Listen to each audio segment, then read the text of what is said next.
काय झालं? काय म्हणताय तुम्ही? हा मग अहो इथं रात झाली आणि तुम्ही म्हणताय सूर्य उगवला? हे आणि हा साधा सुद्धा सूर्य नाही. मग? हा ज्ञान रूपी सूर्य आहे. ज्ञानाचा सूर्य उगवला आणि अज्ञानाचा अंधकाराचा दूर झाला. आणि या ज्ञान रूपी सूर्याला अंधांपर्यंत सूर्याचा भार उडवला. अरे पाऊल म्हणजे काय हो? अरे भारण म्हणजे बौद्ध भाव अपवा जो आपल्या समाजात रुजलेला आहे.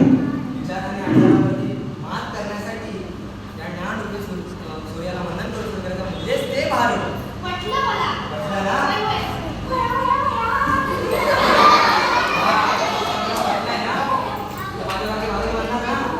म्हणा सूर्य उगवला प्रकाश पडला आडवा डोंगर आणि आडवा डोंगर तयाला माझा संसार आडवा डोंगर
मनुष्य इंद्रिय अति दारुण मारे